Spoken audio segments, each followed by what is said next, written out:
You got all the way here. Congratulations. You've been going through what the goal is, what the stories are, how to glue it all together. And now it's time to really optimize the delivery, to optimize the experience, and to optimize the effect that the time that you have on stage has on someone else. And in order for us to understand why this is so important, because it truly is, and I want you to feel it, I want to share something personal, okay? Maybe not super vulnerable, but a little bit, because I'm not doing it in a way that I really want to. And that is a habit, meditation. Is that something that you've been working on as well? To, in the morning or in the evening, sit with your own thoughts and then observe what's going on. And I've been personally going to Joe Dispenza, and I did a whole week, and one time I did a 6-hour meditation, and I felt, I can do this. I can do this. So I made this practice. I promised to myself I'm going to do this 1 hour every single day.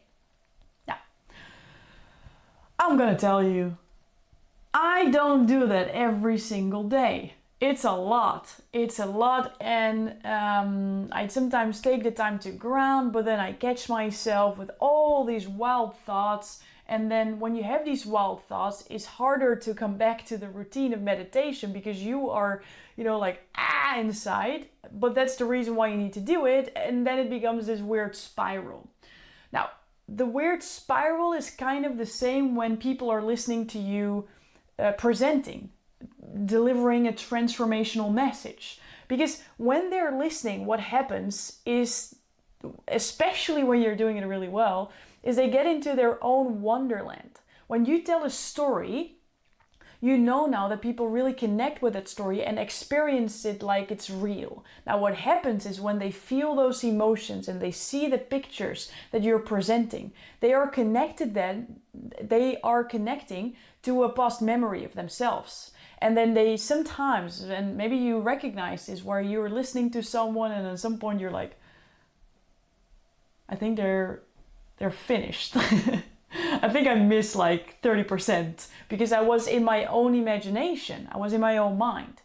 And what this step is about the optimization, is that you are the leader on stage who tells people, I want you to focus on this now. I want you to come back. I want you to focus on this now.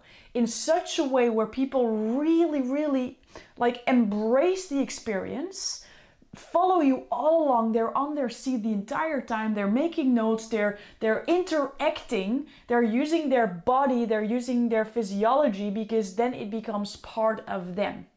That's one part. The other part of this whole optimization step is that you want to sell people to go further.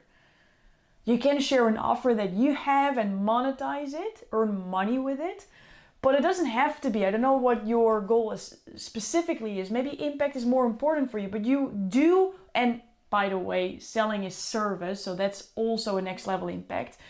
But also if people want to do it on their own, you still want to sell them on the behavior, on taking the action step, right? How many times did you sell yourself on the next level and then didn't go through with it? So selling is so important in this transformational speaking. That's why we said story selling as well. You're selling people on the dream. You're selling people on the opportunity. You're selling people on their next level, on saying yes to something. And that something is what your aim is, what your goal is, what your message is about.